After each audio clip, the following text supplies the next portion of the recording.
It's lovely to see so many people joining in this session from all over the world.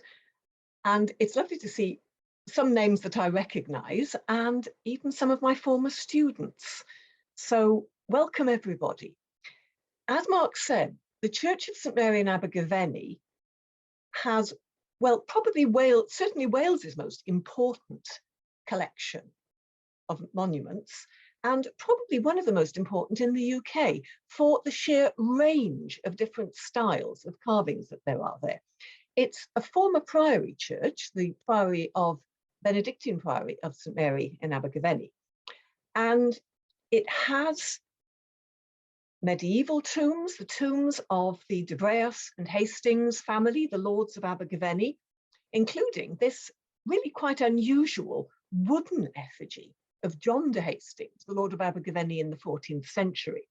And why it was wooden is material for a whole other lecture. It has the tombs of several members of the great Herbert dynasty, including this absolute beauty to Richard Herbert of Ewires. I'm hoping we'll come back to Richard Herbert later because he's quite an interesting part of the story. And one of the things that makes Abergavenny a bit special for me is that it also has some of these really rather strange post-Reformation cross slabs, which are very, very unusual anywhere else in the British Isles, but are very characteristic of Southeast Wales.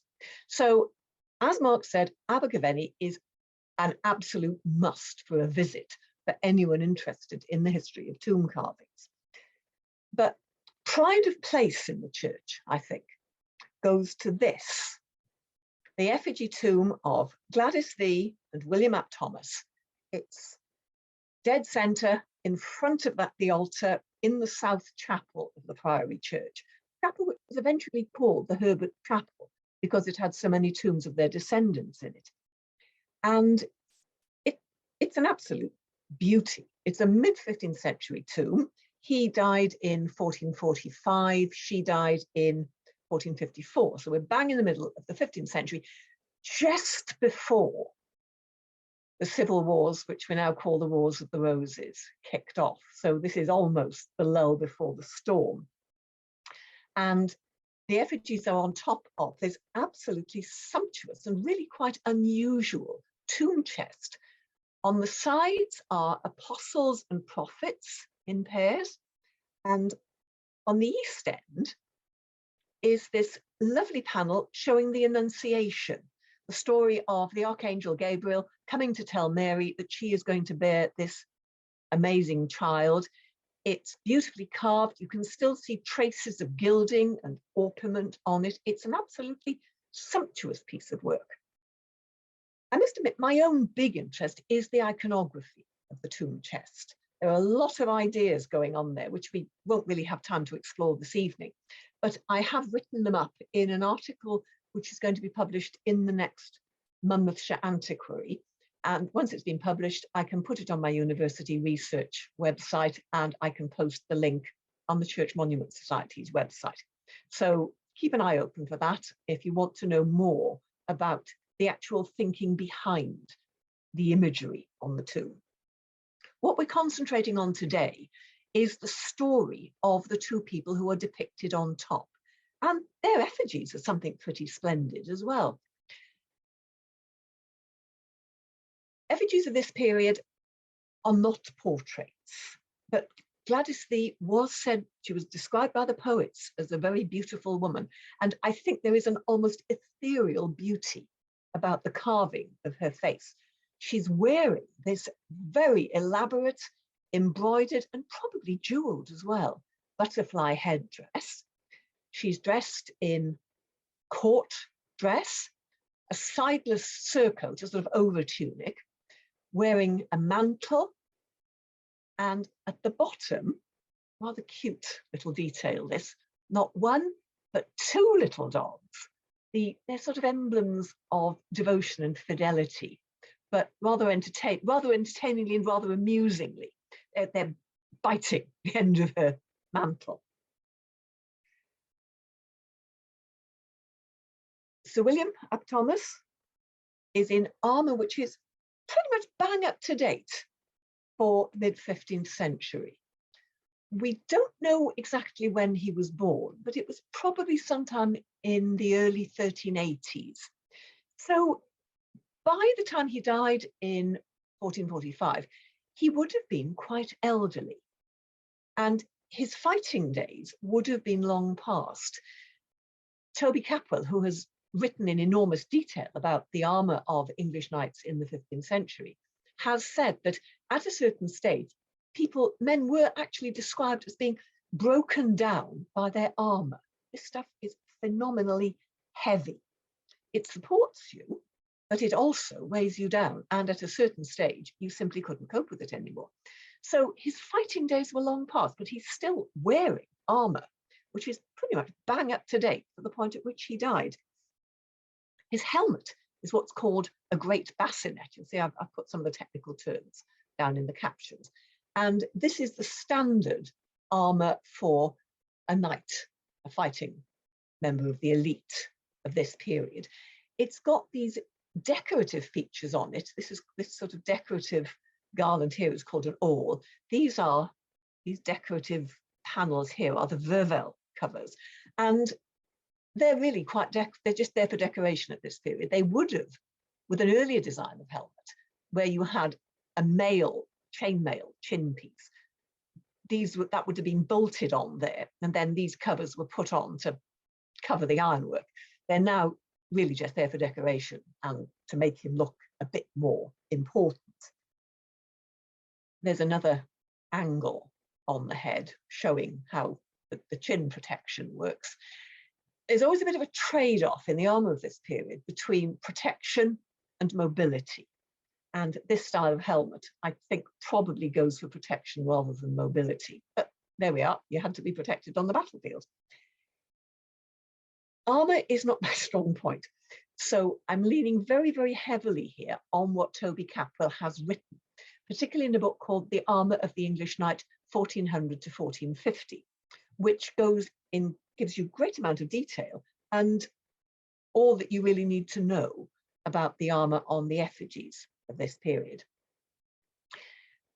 Sir William is actually wearing rather clumsy plate mittens rather than articulated gloves on his hands.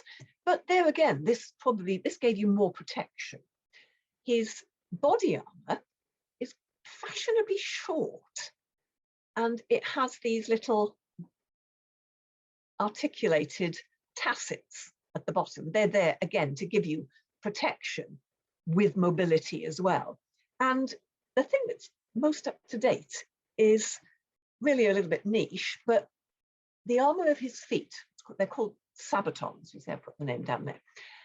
And these articulating panels, they used to be fairly straight across the top. It wasn't really until the 1440s that you get these V-shaped articulating lanes. So his armour is absolutely bang up to date the time when he died in the 1440s, in spite of the fact that he wouldn't have worn armour like this to fight. He was really too old. Her head is resting on a tasselled cushion, and it's supported by these really quite beautifully carved reclining angels. The detail of their feet is rather lovely. His head is resting on his tilting helm, and this again is something which he would have worn if he ever fought in a tournament. Here it may simply be as a sign of his status. You've got both sides of the tilting helm here, and the top of it is this crest with this rather grotesque head of a woman with flowing hair and a sort of a turban. These are sometimes called Saracens' heads, which is probably not a very good way of putting it now. Above the heads are the battered remnants of really elaborately carved canopies. And these again would have been painted. You can see there are traces of gilding on it. They might even have been jeweled. It would have been quite a sumptuous piece of carving.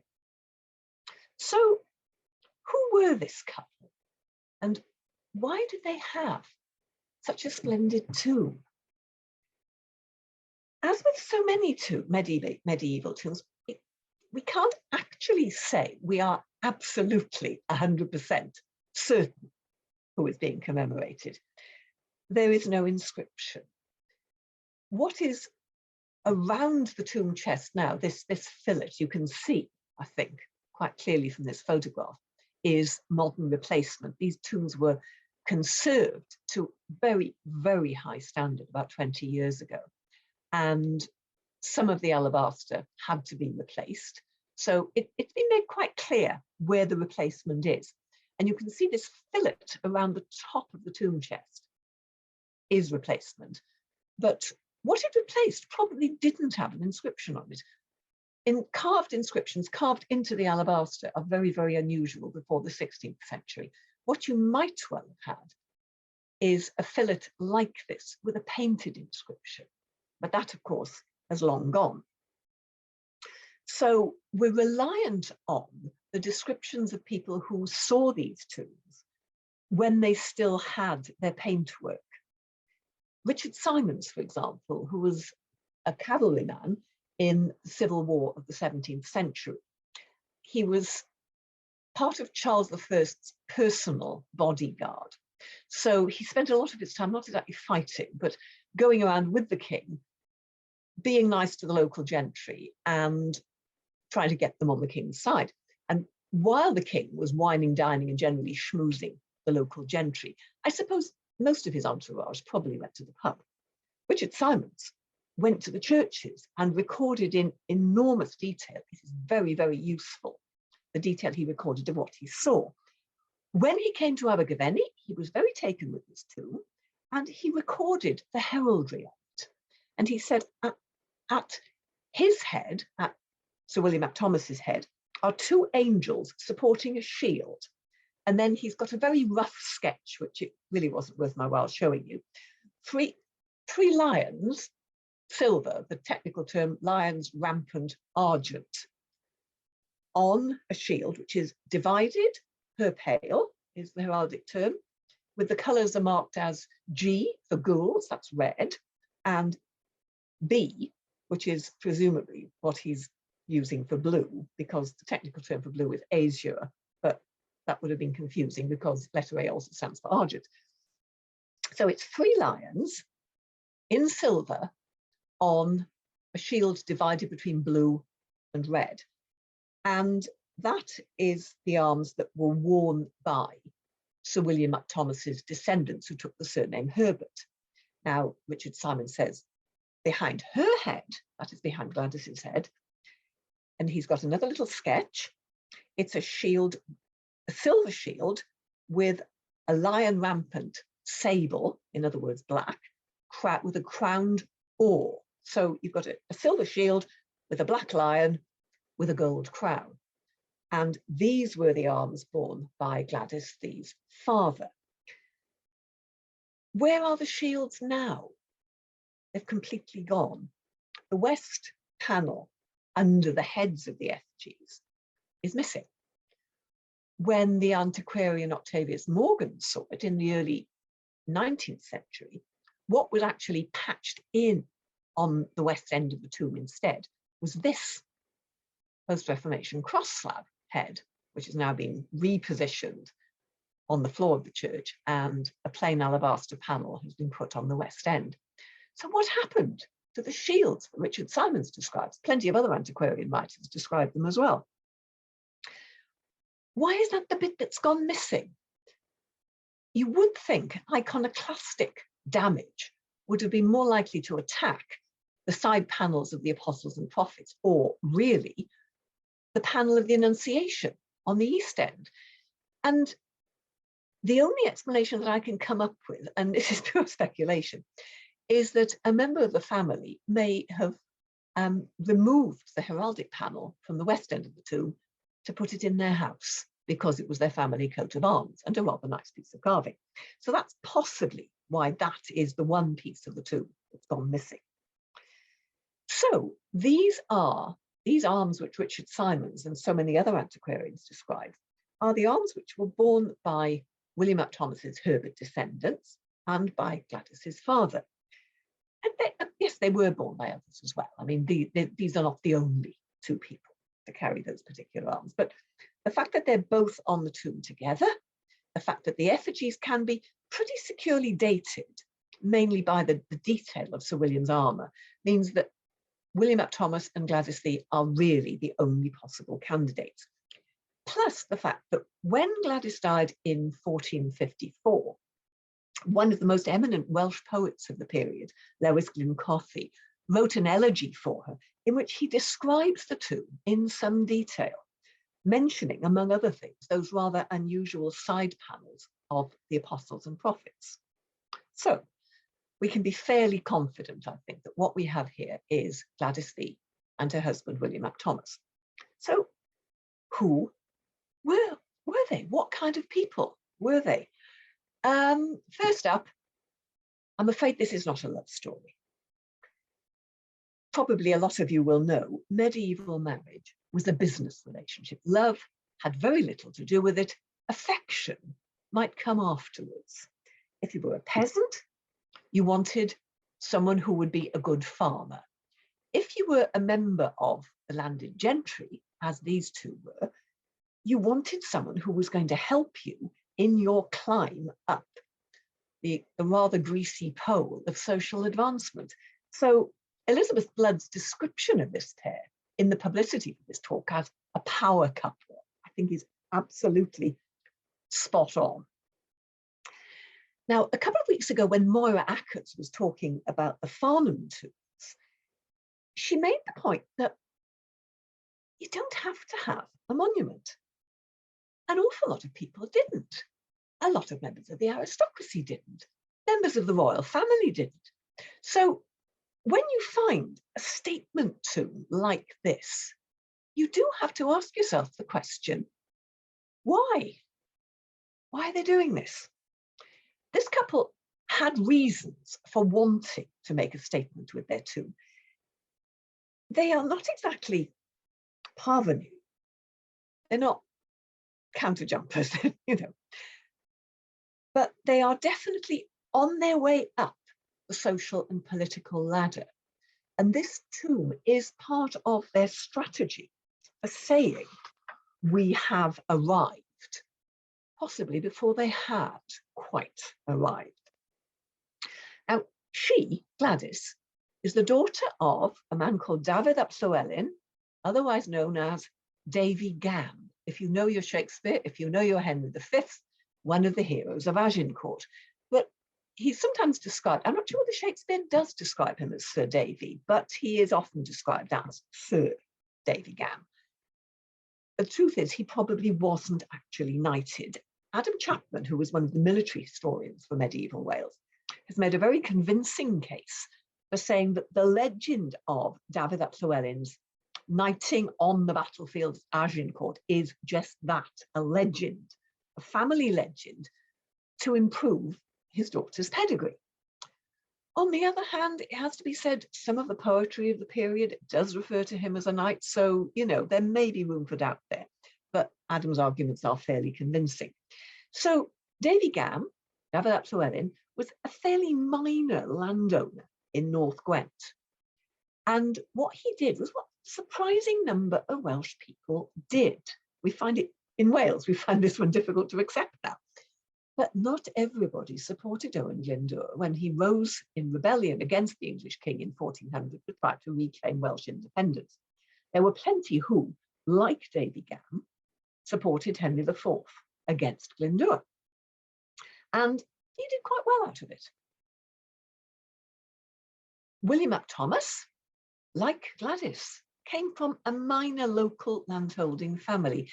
According to family legend, he was in Davy Gam's entourage at Agincourt, though we've actually got no record of that. But then there's so much in medieval Welsh history that we don't have a record for, that he may well have been there. He really made his money and his name as an estate servant to the crown and also to the Duke of York. So he was potentially on both sides of the War of the Roses, but he died before it all kicked off. We do need to remember the situation, the political situation in Wales at this period in the 15th century. The very, very heavy penalties that were placed on the Welsh after the suppression of the Glyndŵr uprising, a policy of virtual apartheid. We couldn't live in towns, we couldn't trade, we had no powers of self-government, and even the Crown's supporters and their families got caught up in this. So really, the only way in which William ap Thomas could gain any sort of prominence in local society was not as a justice of the peace, not as a sheriff, not as a Lord Lieutenant, but as an estate servant helping with the land management of the Crown's estates. Now, it was a second marriage for both of this couple. She'd been married to another of her father's colleagues, Sir Roger Vaughan of Bredrodine, who was a bit of a step up in the social hierarchy for her. They had 3 sons, they had at least 1 daughter.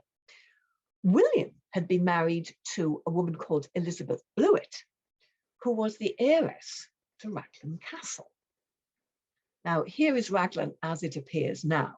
It's one of Cadw's most spectacular sites. It looked nothing at all like this when William and Elizabeth were living there. They had no children, which in some ways was to his advantage, because it meant that he kept Raglan Castle as part of the marriage deal after she died, and he was eventually able to buy it from her relatives.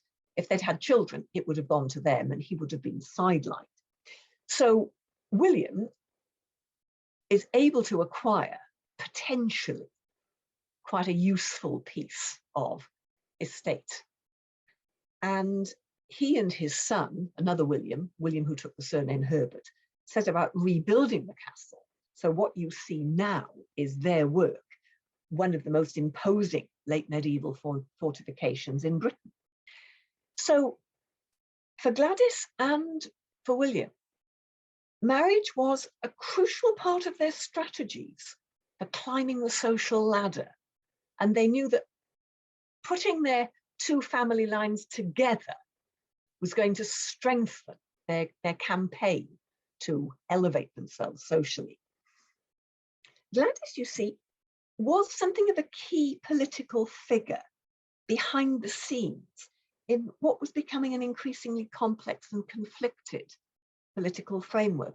Her own ancestry, the loyalism of her family to the Lancastrian line of kings was still an advantage in the 1440s. And when she died in 1454, Lewis Glencothie's elegy for her describes her as Ar Glwyddus dwy Went, a seren o Efenni, the lady of both Gwents, the star of Abergavenny, the strength of Gwent and Breccon's land. She is a figure of power. It had to be behind the scenes, but it's a figure of power nonetheless. If you want to look at Lewis Glencothie's elegy for her, the full text is in the PhD thesis, which a student of mine did on death and commemoration in late medieval Wales. The whole thing is on our university research website, the full text of the poem, plus, for the benefit of those whose Welsh is a bit rusty and for the benefit of those who don't have any Welsh at all, a complete translation and worth looking at. Now, you may have noticed that I keep referring to Gwladus first. And okay, this is me, this is Maddie being a bit of a feminist. But there is reason to this as well. The tomb is usually described as the tomb of William ap Thomas. Sometimes it's described as the tomb of William ap Thomas and his wife. Very occasionally it's described as the tomb of William ap Thomas and his wife, Gwladus. One of the other things that Moracas said about her in her lecture about the Farnham tombs was that tombs are usually commissioned by men. But I think there are exceptions, certainly in this one, and I think possibly in some of the other Herbert tombs at Abergavenny as well. Gwladus outlived her husband. He died in 1445, she died in 1454. So she would have had time in widowhood to think about things like tomb design. It was the sort of thing you were encouraged to do. It's in her elegy, the elegy that Lewis Glencothie wrote for her, that the tomb is designed. Here he is again talking about the canopy, the pinnacles, he says, like the top of the church. The jewels, the 9,000 white beryl stones, the marble, the ermine, it's a grave for all nobility. The whole and foundation of England is in it. He talks about the star on the top of the grave. This is probably a lost part of the canopy. He talks about the green field and the black lion, the heraldry on the west panel. And then he talks about the iconography of the tomb chest. O gylchator and glich teg diw oedd ar 12. Around the tower, a fair circle, God and the 12. So he's talking about the 12 apostles on the side panels of the tomb and God in the panel of the Annunciation on the east end. Now, Lewis Glencothi then, in this elegy, goes on to talk about the funeral, Gwladus's funeral. He talks about the organ music, the choir, the 10,000 torches. I think there's a bit of journalistic exaggeration there, but torches, candles, incense. So he's obviously writing after the ceremony. Now, Welsh poetry of this kind, it was almost expected, if you were a person of any status at all, that you got one of the poets to write your elegy. Sometimes they seem to have been written immediately after the death for performance at something like the funeral feast. But sometimes they do come across as rather more reflective. And you can imagine them being written for something like the month's mind, the year's mind. Clearly, Lewis Glencothi, being able to talk about the funeral, is writing sometime after the event. So it's quite possible that he is talking about a tomb chest that Gwladus gave instructions for and that was installed after her death. Or it may be something that she designed in her lifetime, may even have had it installed in the church. This again was something you were encouraged to think about. But I think the other convincing thing, the thing which really made me think this tomb looks as though it's designed by a woman, it's the thinking about religion. Now, women were encouraged to be devout, and they appropriated religion as a form of soft power. So the fact that this tomb has quite a complicated design, which is saying quite a lot about religious ideas, I think ties in with the fact that it could have been designed by a woman. These panels with the pairs of prophets and apostles, this is the west end of the south panel. So we're starting at the beginning of the sequence, and you've got prophet, apostle, prophet, apostle. The prophets are the ones with hats. The apostles are mostly bareheaded. This is very unusual on a tomb carving, though it's quite common on rood screens. You see examples of this in the rood screens in Cornwall, in the West Country, and in East Anglia. And it taps into the idea that it was the apostles who actually wrote the basic statement of Christian faith, called the Apostles' Creed. Those of you who go to Evensong will be quite familiar with this one. And the apostles would have had their own clauses of the creed written on these scrolls, and the prophets would have been chosen so that they had prophecies that were reflected in the creed. So here we've got, I mean, they're always in a sort of standard order. So the first in the sequence is always Peter.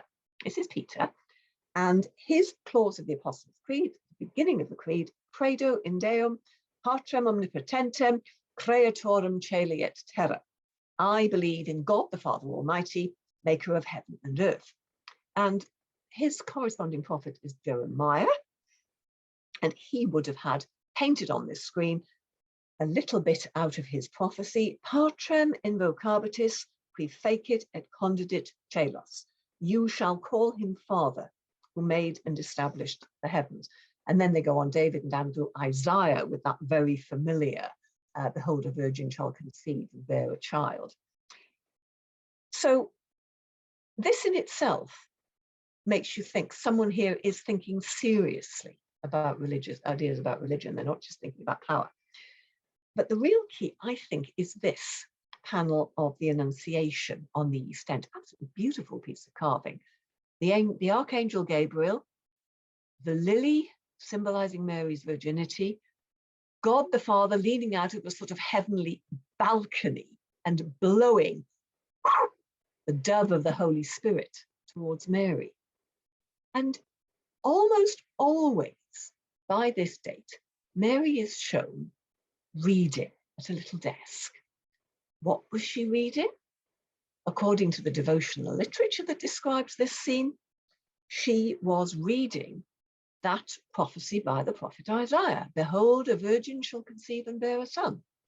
Now, medieval devotional reading encouraged you not to whiz through the text, but to focus on it clause by clause and to imagine yourself into the scene. And some of the devotional reading of the period talks about Mary herself reading this prophecy and wanting to be part of it, wanting to be a servant to the woman who was going to bear this miraculous child, not realizing it was actually going to be her. So all of this would have had a particular resonance for a woman. Now, I've said a lot more about this in that article in the Emerita Antiquary, and I think I've probably said enough about it for the purposes of this lecture. But I think the likelihood is that this tomb was actually commissioned by Gwladus, and that we should call it not Sir William ap Thomas's tomb, but the tomb of Gwladus Lee and her husband, William ap Thomas. But whoever commissioned it, why did they choose this little Benedictine priory church at Abergavenny? They could have chosen a more prestigious house. They could have chosen the Cistercian Abbey just down the river at Tintern. They could have chosen their own parish church at Raglan, where their tomb would not have been one among many, but would have been the centerpiece. But it's this one among many thing that I think is the answer. Abergavenny had been the mausoleum of the de Breos and Hastings families, lords of Abergavenny. So what Gwladus and William are saying about themselves, they are positioning themselves as the new power in the area. They are possibly planning on a new family mausoleum. Now, one of the other things that Moira Ackers said in her lecture about the Farnham tombs was that people don't always get their own way in these things. And the way in which Gwladus and William didn't entirely get their own way in the establishment of a family mausoleum, the whole story of their descendants is told in their tombs in their various locations. Gwladus and William, their oldest son, also called William, he took the surname Herbert from someone who had that surname in the area who he thought he could claim descent from. It was the time when the Welsh elite were starting to give up on the patronymic form of surnames, William ap Thomas, William son of Thomas, and they were going in for surnames. So William took the surname Herbert, and he was one of the great power brokers of the early Civil War period, when war broke out between Richard, Duke of York, and the Lancastrian king Henry VI. William was at the heart of it, and he broke with the family's Lancastrian tradition.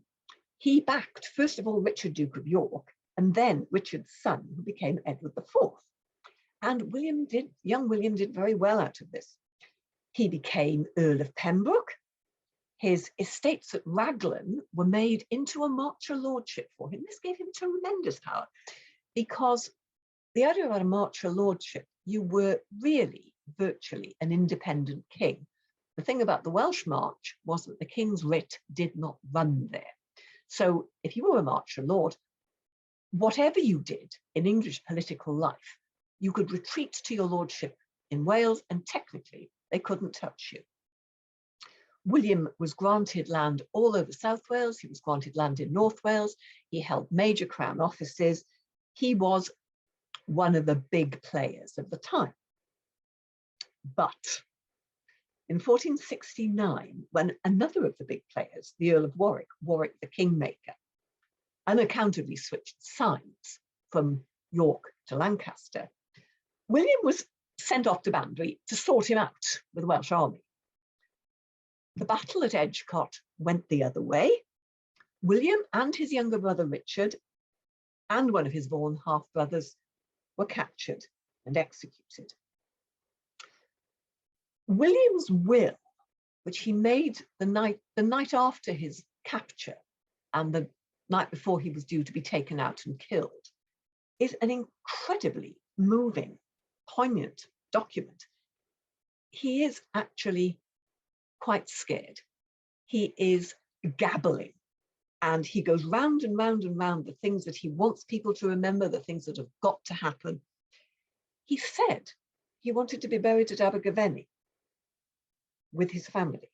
In fact, his body only made it as far as Tintern. And I think his tomb at Tintern would have been, again, commissioned by his wife. She was named as an executrix in his earlier draft will. We have no idea what it looked like. Tintern Abbey was unroofed at the dissolution of the monasteries. As far as we know, the alabaster tombs weren't moved. The rain would have got in, they would have turned to alabaster porridge. So all we have is this drawing in a late 17th century family history. It doesn't look like a 15th century tomb. The figures on the top look very, very 17th century to me, this little goatee beard and moustache and all the rest of it. And the kneeling figures on the side, again, are something you don't really get until a bit later. So this is all we've got. It's in a late 17th century family history called the Herbatorum Pro Sapia. And we're still trying to work out whether the author of that family history had been told about the tomb, had seen some sort of drawing of the tomb and was trying to reproduce it from memory, or was simply making it up. We don't know. William Herbert's younger brother Richard was brought back to Abergavenny, and here is his tomb by the side of his parents, a similar alabaster effigies, alabaster tomb chest, rather more run-of-the-mill with angels and shields along the side, and these panels at the side with the Virgin and Child and St. Margaret and St. Catherine. This one again, I mean, he died fairly young, he died unexpectedly. I think this is another tomb that could well have been designed by his widow. So he was brought back to Abergavenny. It's starting to look like a family mausoleum. William Herbert's son, another William, he kept quite a low profile in the latter part of the Civil War. I mean, historians say he was a weak character. He may have been in poor health. I mean, frankly, if you'd seen your father and two of your uncles taken out and killed for what they'd done in the Civil War, I think keeping a low profile might have appealed. He relinquished his title as Earl of Pembroke to little Prince Edward, the older of the princes in the Tower. He became Earl of Huntingdon instead, and he left one daughter. So with his line, that legitimate line of Herbert's ends. Here is his tomb from the Herbatorum Pro Sapia. I mean, that looks nothing like a 15th century tomb. So again, we don't know whether the author of the Herbatorum Pro Sapia had ever seen anything that was supposed to be a drawing of this tomb. I suspect he'd probably seen a description of it and was making it up on the basis of that description. So that's the end of the legitimate male line, though there were branches from the younger brothers. But the really interesting story, as so often happens, goes the other side of the blanket. I said we were going to come back to Richard Herbert of Elias, didn't I? Now, he is the older William's. This is William Herbert, the older William Herbert's illegitimate son. the older William, one of the things which may actually have contributed to his defeat at Agincourt the night before the battle, he got into a squabble with one of the other commanders over a young woman. They both wanted to sleep with her. Whether she was asked or not, I can't imagine. So the older William Herbert spread himself about a bit. This is his illegitimate son. Now, in Welsh land law, there is no such thing as illegitimacy. What counts is acknowledgement of paternity. He acknowledged this one as his son. And he acquired lands. He went up to court. He became one of the officials at the court of Henry VII. His youngest son, this is Richard Herbert's youngest son, William, a bit of a lad, got into fights, but ended up at court. He was one of the young lads at the end of Henry VIII's reign. Henry VIII liked having a bunch of young lads around him to make him think he was still one of the lads himself. So William found his feet at court. He married a young woman called Anne Parr. Surname may ring bells, because then Anne's sister, Catherine, married the king. William, Richard Herbert's youngest son, became the king's brother-in-law.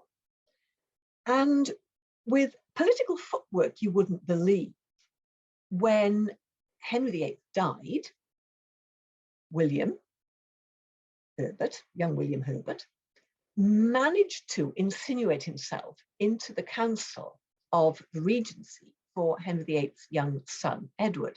When Edward died, and there was a complete political overturning when Mary Tudor came to the throne, William Herbert managed to remain a member of the council, a person with enormous power. When Mary Tudor died and her sister Elizabeth came to the throne, and there was another complete political overturning, William Herbert still came out on top. His political footwork was quite astonishing. And along the way, he was made Earl of Pembroke, the old family title. He acquired an enormous amount of land in South Wales and in the south of England as well. Now, his descendants end in the female line again. Title, the Earl of Pembroke, and some of the lands went to a cousin whose descendants still live in that rather splendid house at Wilton that William Herbert built out of the ruins of Wilton Abbey. But the Welsh estates went through the female line and eventually came into the hands of the Marquesses of Bute. And they were the basis for the second Marquess's construction of Cardiff docks and his domination of the coal trade in South Wales at the time when South Wales was providing coal to the whole world. The second Marquess's son, the third Marquess of Bute, was certainly the wealthiest man in Britain. He was one of the wealthiest men in the world. This is the man who rebuilt Cardiff Castle in the fashionable pre-Raphaelite style. He rebuilt Castell Coch, which is a pretty little castle with pepperpot towers on the hill north of Cardiff. I can see it from my back bedroom window. And he was so wealthy, he couldn't spend the money fast enough. One of the rooms in Cardiff Castle is literally panelled in gold. So, Gwladus and William probably did hope to found a dynasty. Even they couldn't have predicted quite how it would work out in the end. And some of the fascination behind these tombs is these stories that they tell. Thank you.